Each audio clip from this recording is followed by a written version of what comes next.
¿Sabes lo que es un yen?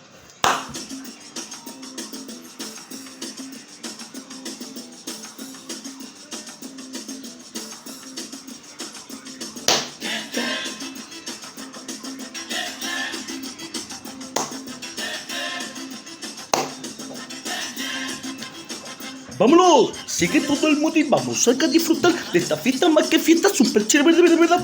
Jugamos a la magia de la diversidad de sonidos y colores con mucha calidades, como sabemos demostrar, productos del esfuerzo, de la libertad, con personas talentosas y nada vanidosas que hacen de este yen una fiesta de éxito. Por eso digo a esta gente, vaya despertar. Ahora vamos un momento, todos a jugar con lo bueno de mi alma y esta fiesta ya verás. Lo difícil, lo real. Ven conmigo a bailar, vamos todos a cantar, a saltar. Pide ya, emocional, ya se va. Viene ya, si le da, viene ya. Dinos Pepe, si pam pam, para así disfrutar de esta fiesta fenomenal. Yapatu. Aquí bailas tú, aquí bailo yo, aquí baila una multitud, aquí baila el joven, el adulto, en el momento justo. Aquí viene lo real, aquí viene lo original. Después de disfrutar con el cansancio, pues, dan.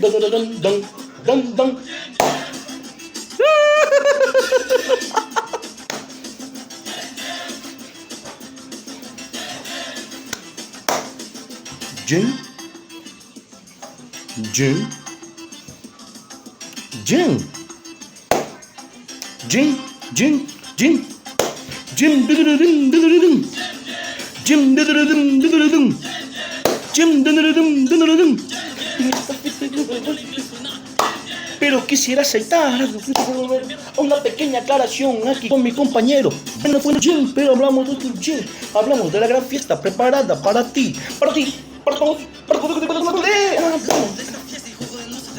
Te invita a la colección de que digamos estandarte. Te lo dice Pepe Goyo. Quédate en casa.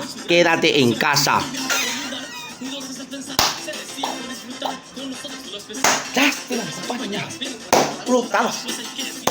Y destino a mañana. No importa lo que cojas.